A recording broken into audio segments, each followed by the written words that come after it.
We're joined by Dr. Stephen Curran to give his opinion on this letter that we've seen by the School Standards Minister, Georgia Gould, to Ofqual, which confirms that GCSE students will no longer have to memorise equations and formulae. Dr. Stephen Curran, what's your reaction to that?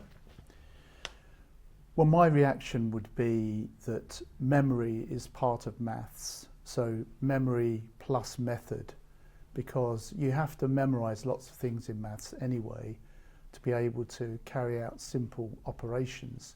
So I think it's a move away from what I would call a knowledge-rich curriculum. Isn't it a sensible move though, because the government's not saying that teachers can't teach these formula. What they're saying is that at the point of assessment, whether that's a test in the class, whether it's a formal assessment, whether it's GCSE, what they're actually trying to explore is the student's ability to do maths, not have a great memory. Yes, but application is connected to memory. I mean, for instance, you can't do long division without knowing your tables. In this day and age, why do I need to do long division? Well, because I think the process, what we can do on a calculator, I mean, I know I use calculators myself, why not? But what you do on a calculator, you need to understand the process, and really you only understand the process by applying things in a fairly mechanical way with maths and using algorithms, but the algorithms, you still need to know them. For instance, another example would be multiplying fractions, for instance.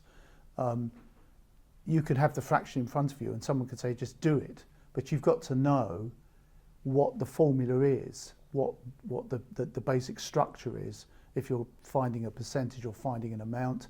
And I think it's the same with algebra. You cannot always divide up what the formula is from its application. It's a false division. So can you point to any evidence whatsoever that memorising formula actually makes you a better mathematician? I think it does, because you know, in our lives we memorise lots of things. We don't just apply. It's not just a matter of application. We memorise, methodologies and methodologies. But isn't maths? Sorry, but isn't maths about reasoning, problem solving, applying ideas, and that's what the government's doing. I mean, the School Standards Minister, Georgia Gould, she's a very respected politician, and what she's saying is that you can go into these assessment moments with a formula sheet, because actually what we're testing is maths, not memory.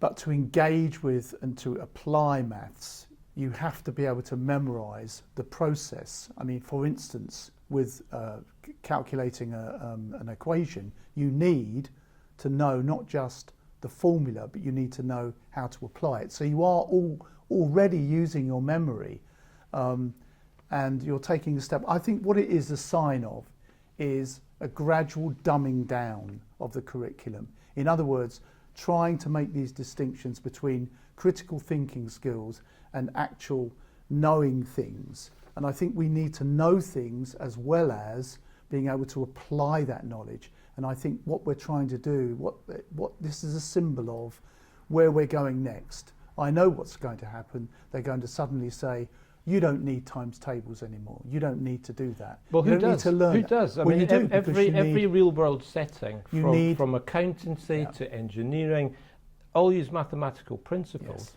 But no one's looking at...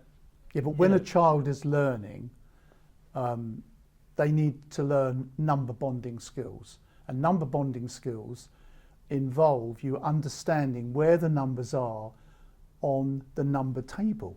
And you don't learn that just by picking up a calculator and dabbing your finger on it. That doesn't work. You need to learn the processes manually in your head, and then you can apply. I mean, I use calculator. I use technology all the time because I don't need to refer to that stuff, but I know how it works, and that's the key thing, to know how it works, so that you can then apply it. And I think this is it. it may seem rather insignificant, taking out formula, but there's a lot of formulas in maths, lots of things that are the basis of understanding. I mean, for instance, time, distance, speed. You need to know how to calculate speed by the formula, and I teach children a mnemonic to do that. Now, you could have the formula put there, but the point is, you're not really engaging with it. You're taking away. I can memorise something without actually understanding it, and shouldn't a maths test at GCSE be about the understanding, well, when not you the memory? When you memorise something, you don't just sit down and say, I'm going to memorise that. You engage with it, and as you're engaging with it, you start to learn what that formula is. One final question. Students with certain learning differences, such as dyslexia or memory-related challenges, are disproportionately disadvantaged by memorisation-heavy exams. That's been established objectively by many different studies. Doesn't this change actually help level the playing field for them without lowering standards? There could be special considerations for children that have learning disabilities or learning issues. I'm not denying that. That can be helpful, but